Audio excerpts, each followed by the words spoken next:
Admiral Vex of the Galactic Hegemony stood before the massive viewscreen, his tentacles quivering with barely contained glee. His gelatinous form shimmered under the harsh lights of the command bridge, creating an effect that was supposed to be intimidating but mostly reminded humans of a lava lamp having an existential crisis. "People of Earth," he gurgled, his universal translator rendering his bubbling speech into crisp English. "Your pathetic resistance has been catalogued, analyzed, and found wanting. The Galactic Hegemony hereby declares your species defeated. Resistance is—" He paused dramatically. "Well, you know the rest." In the Global Communications Center in Geneva, technicians watched the broadcast with expressions ranging from terror to mild annoyance. Among them was Jack Emerson, a 30-something specialist whose primary qualification for witnessing humanity's darkest hour was being stuck on call rotation that weekend. "You think they'd at least come up with original dialogue," Jack muttered, sipping lukewarm coffee from a mug that read "World's Okayest Technician." 15 light years of travel just to plagiarize sci-fi classics. The alien admiral continued his monologue, listing Earth's new obligations as a vassal planet of the hegemony. It was standard conqueror stuff: resource tributes, mandatory cultural exchanges, prohibition of independent space travel. The aliens had arrived 3 weeks ago with a fleet of ships that blotted out the sun, and after a few token skirmishes with Earth's military forces, most governments had surrendered. "Your new hegemony overseers will arrive within 1 planetary rotation," Admiral Vex continued. "Please prepare suitable accommodation and refreshments. Note that hegemony officials require ambient temperatures of at least 40 degrees Celsius and breathing apparatus for methane-based atmospheres." Jack rolled his eyes. "Great. We're being colonized by space heaters with gas problems." Suddenly, the broadcast flickered. Admiral Vex's smug, gelatinous face glitched, replaced momentarily by what looked like was that an Earth cat wearing a tiny space helmet. What the Jack leaned forward, fingers flying across his console. The glitch lasted only a second before the broadcast resumed. The Admiral hadn't noticed the interruption. "As is customary, we will now display our complete dominance by broadcasting this declaration to every communication device on your world simultaneously." The feed glitched again, this time longer. A text message flashed across the screen: "Stand by for transmission."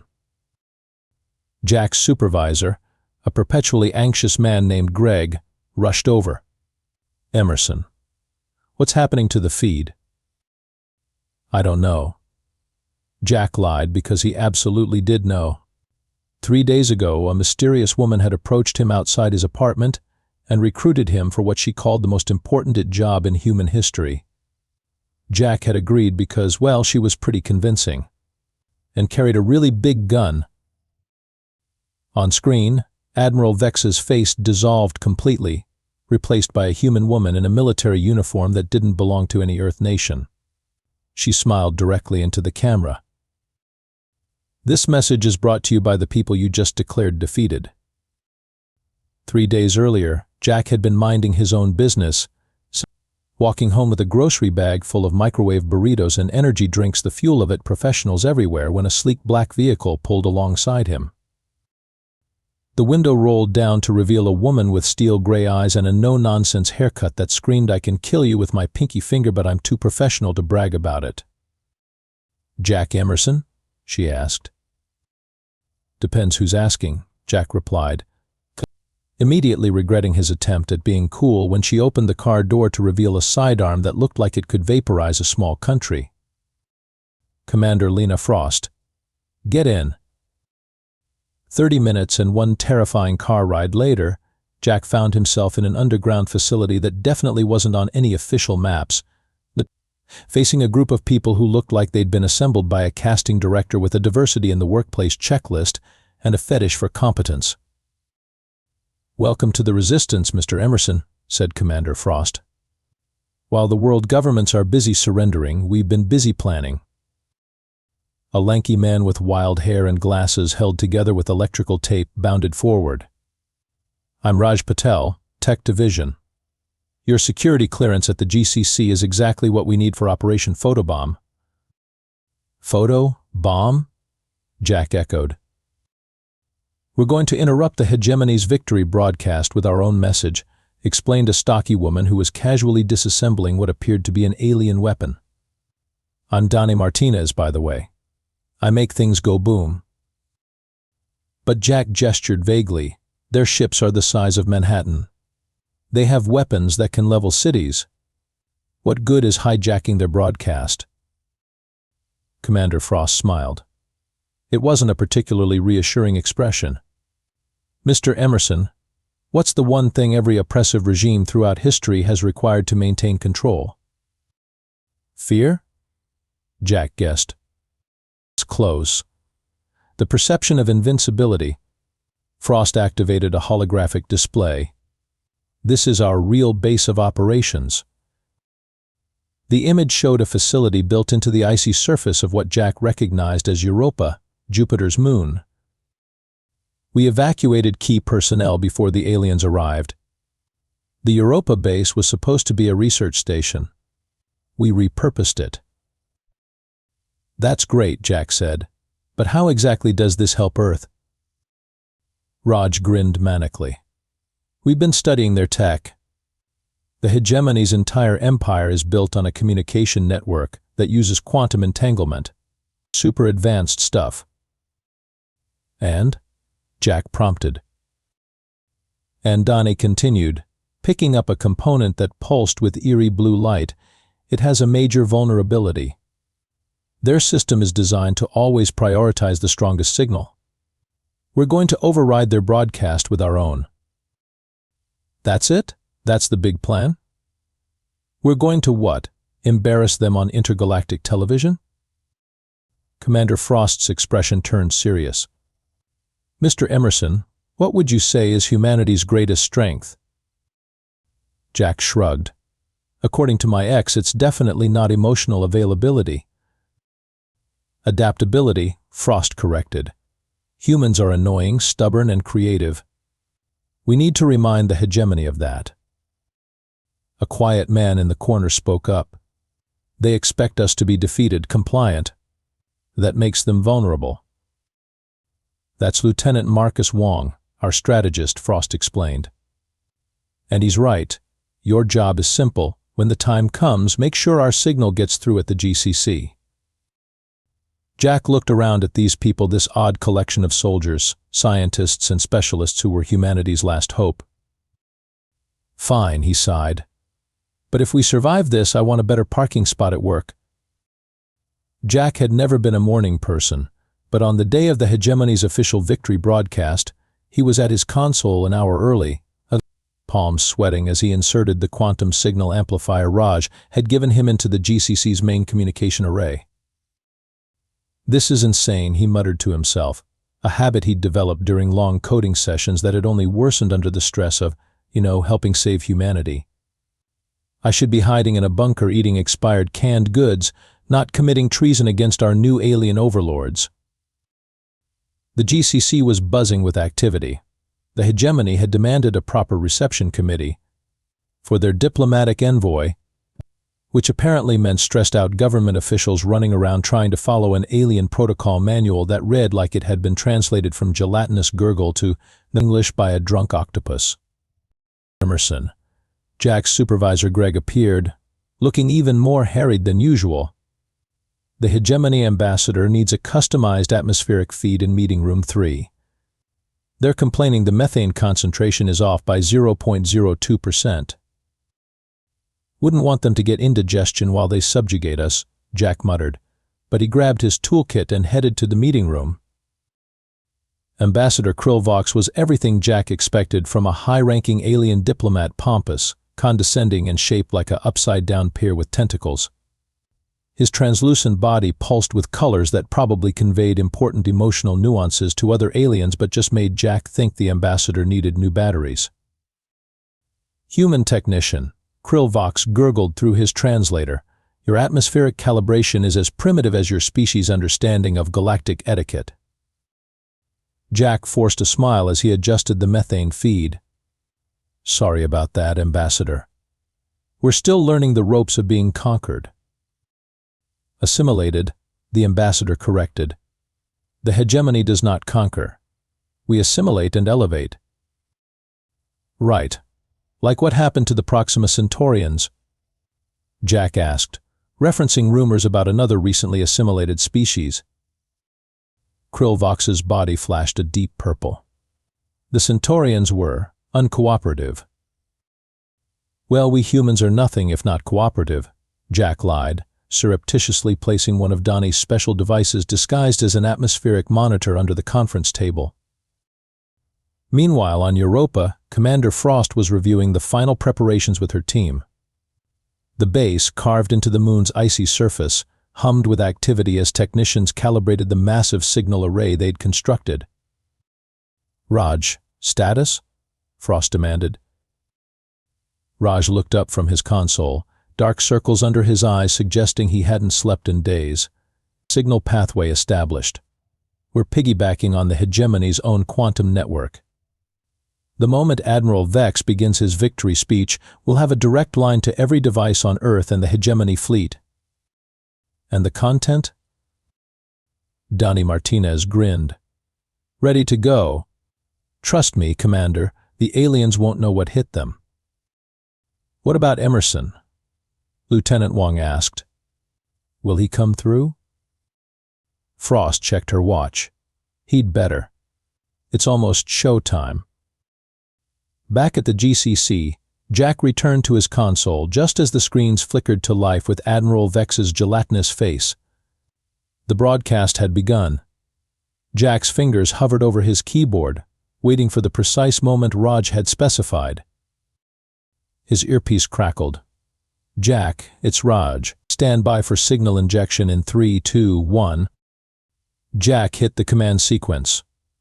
For a heart-stopping moment, nothing happened. Then, Admiral Vex's image glitched. It's working, Jack whispered. On screens across Earth and throughout the hegemony fleet the interruption had begun. Of course, that's when everything decided to go spectacularly wrong.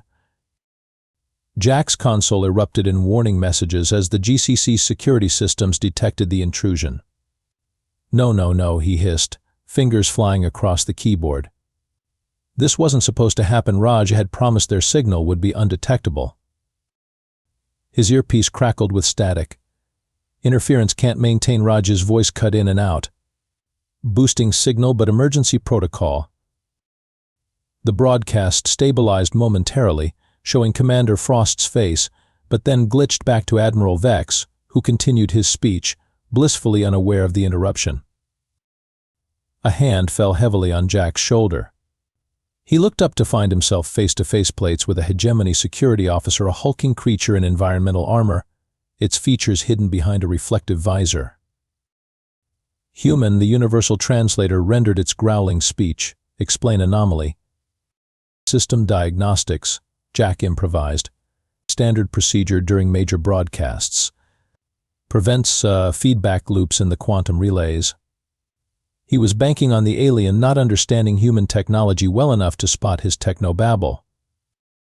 The security officer's helmet tilted slightly. Continue. But Gorvin watches. Great. The alien had referred to itself in the third person. In Jack's experience, entities that talked about themselves in the third person were never good news. As soon as Gorvin moved away, Jack frantically tapped his earpiece. Raj, your signal's being blocked. Working on it, came the strained reply. There's some kind of quantum firewall we didn't account for. I'm rerouting through secondary channels, but a loud explosion interrupted whatever Raj was about to say. What was that? Jack whispered urgently. Minor setback, Raj replied unconvincingly. Donnie may have overloaded one of the signal amplifiers. Also, our life support is failing. Your what is failing? Not important right now. Just keep your channel open. We need another explosion, louder this time. On Europa, Commander Frost ducked as sparks showered from an overhead panel. The base's main control room was filling with smoke, and warning lights flashed on every console. "Status report," she shouted. Lieutenant Wong appeared through the haze, a nasty cut on his forehead. "The Hegemony detected our signal. They've launched some kind of countermeasure. It's overloading our systems." Donnie Martinez was frantically rerouting power at a junction box. "We're losing environmental controls. Oxygen recyclers will fail in 20 minutes. What about the broadcast?" Raj looked up from his smoking console. "Intermittent at best. I can't maintain a stable connection." Frost made a snap decision. "Forget the original plan. Upload the package to Emerson directly. He'll have to trigger it from his end." "That's not what we practiced," Raj protested. "The GCC systems aren't designed to handle." "Do it," Frost ordered. Wong helped Martinez stabilize life support. "We're not dying on this frozen rock before seeing this through." Back at the GCC, Jack nearly jumped out of his skin when his terminal chimed with an incoming data package. The file was massive, way bigger than the simple interrupt signal he'd been expecting. "Raj, what is this?" he hissed. "Change of plans. You need to broadcast this directly through the GCC's main array." "That's insane. The security protocols. Override them." "I can't just." "Jack," Raj's voice turned deadly serious, "we're running out of air up here. This is our only shot." As Jack began working on the override, he noticed Gorvin moving purposefully toward him, joined by 2 more security officers. "Crap," Jack muttered, ducking beneath his desk and crawling toward an adjacent workstation. He needed to reach the master control terminal, but there were 3 very large, very angry aliens between him and it. Improvising wildly, Jack grabbed a fire extinguisher from the wall and discharged it toward the ceiling. Alarms blared as the suppression system mistook the extinguisher cloud for smoke. In the ensuing chaos, Jack made a break for the master terminal. He almost made it. "Human stop." Gorvin's translated voice boomed across the room just as Jack reached the terminal. A massive armored hand clamped down on his wrist. Then something unexpected happened. Greg, perpetually anxious, by the book, Greg smashed a chair over Gorvin's helmet. "What are you waiting for?" Greg shouted at Jack's stunned expression. "I've seen you sneaking around for days. Whatever you're doing, do it fast." Jack didn't need to be told twice. As Gorvin struggled to his feet, Jack uploaded Raj's package and executed it with administrator privileges he definitely wasn't supposed to have. The screens throughout the GCC flickered, and Admiral Vex's broadcast disappeared. As Jack watched the screens transition to static, his earpiece crackled with a new voice, one he hadn't heard before. "This is General Helena Wright of the United Earth Defense Force. Operation Photobomb is confirmed. Commencing Phase 2. Jack blinked in confusion. "Phase 2? What's Phase 2? Commander Frost's voice responded, "The part we didn't tell you about, Emerson. Look up."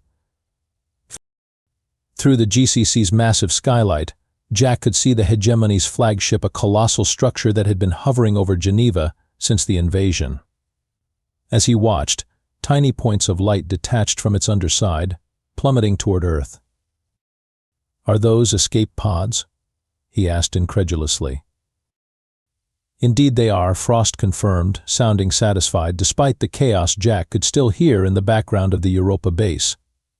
"Turns out when you convince a gelatinous species that their atmospheric containment might fail, they panic quite spectacularly."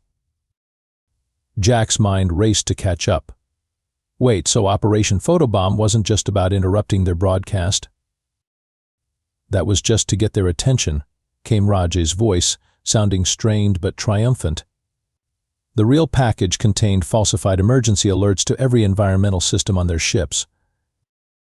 On the screens around the GCC, the static cleared to reveal not Commander Frost, but a distinguished-looking woman in a formal military uniform laden with medals. She stood in what appeared to be a massive underground command center, surrounded by displays showing hegemony ships across the solar system. "People of Earth and members of the Galactic Hegemony," she began, her voice resonant with authority. "I am General Helena Wright of the United Earth Defense Force." While Admiral Vex was busy declaring victory, humanity was busy elsewhere. The view switched to footage of massive installations on the Moon, Mars, and several asteroids, installations that definitely hadn't been there before the invasion. "You see," Wright continued, "when the hegemony first appeared in our system, they gave us 3 weeks to prepare for surrender. They thought we were marshalling our pitiful defenses." She smiled thinly. "We were not. We were studying." Jack watched, mouth agape, as the footage showed human engineers working on what appeared to be modified versions of hegemony technology. Thanks to certain sympathetic elements within the hegemony itself, we obtained complete schematics of their communication systems, weapons, and environmental controls. The camera pulled back to reveal that General Wright was standing next to an alien, a member of the hegemony species, but smaller and with a different color pattern than Admiral Vex or Ambassador Vox.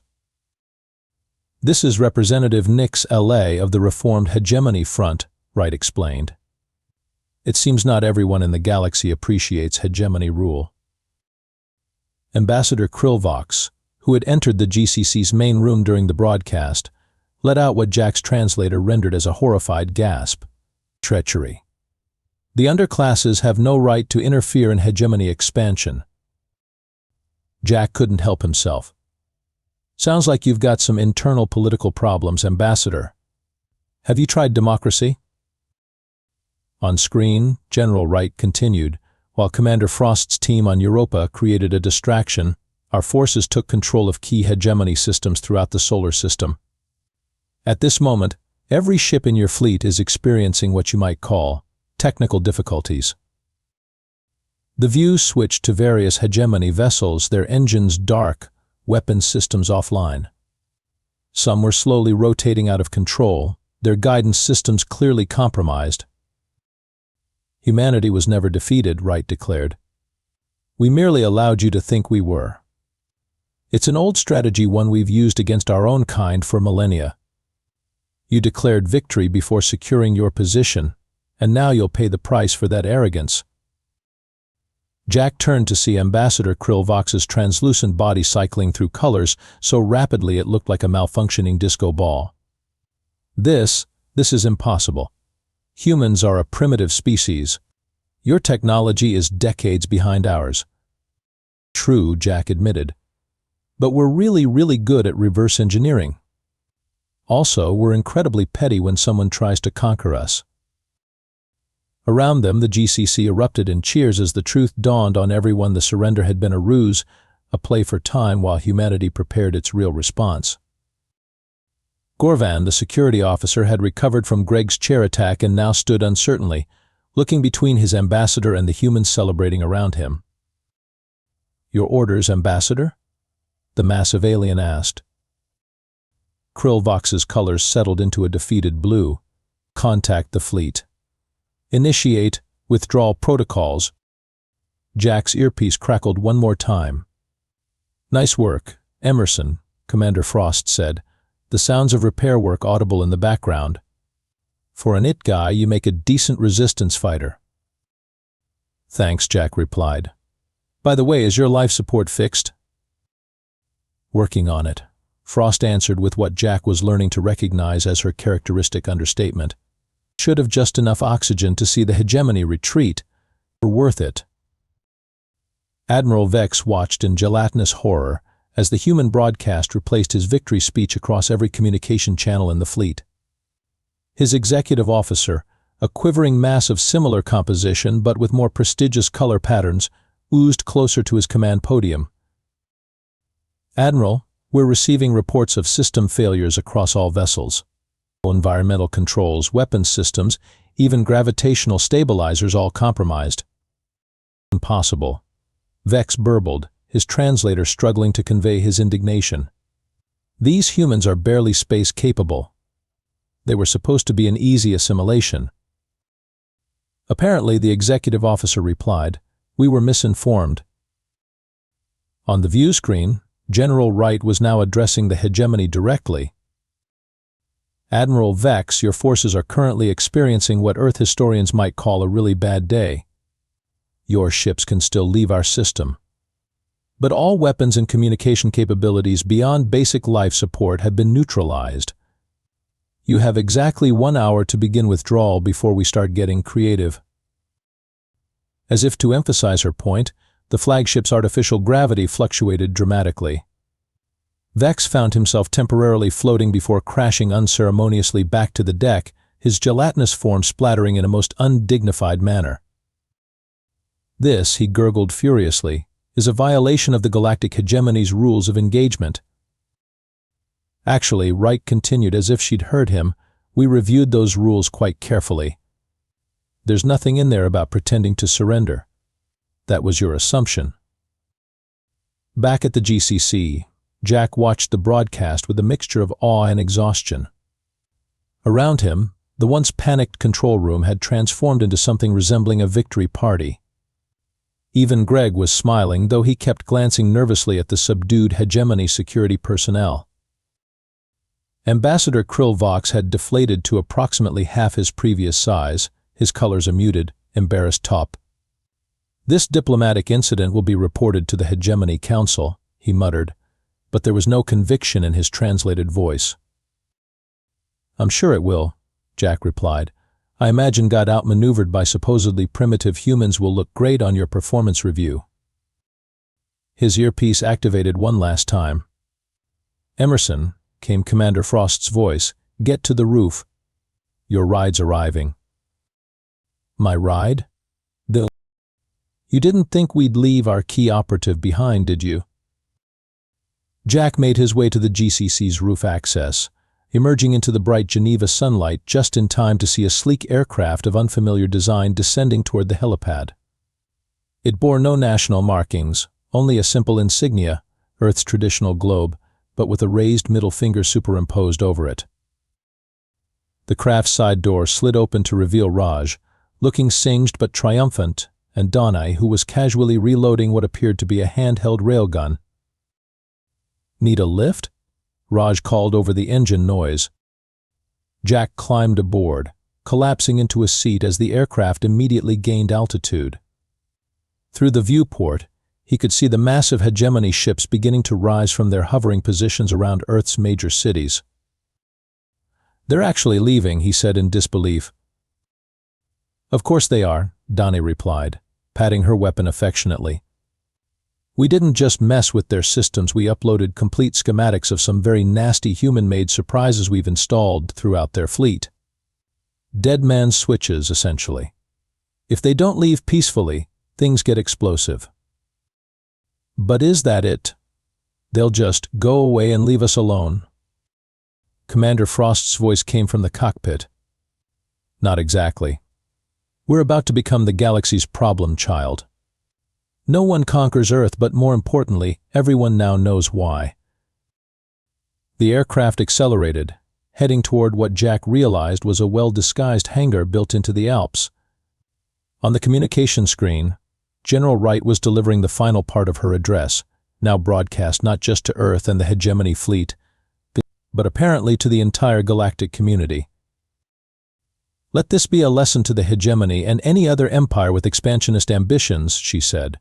Humanity will not be conquered. We will not be assimilated. We were never defeated, we were just gathering intelligence. She paused, allowing her words to sink in.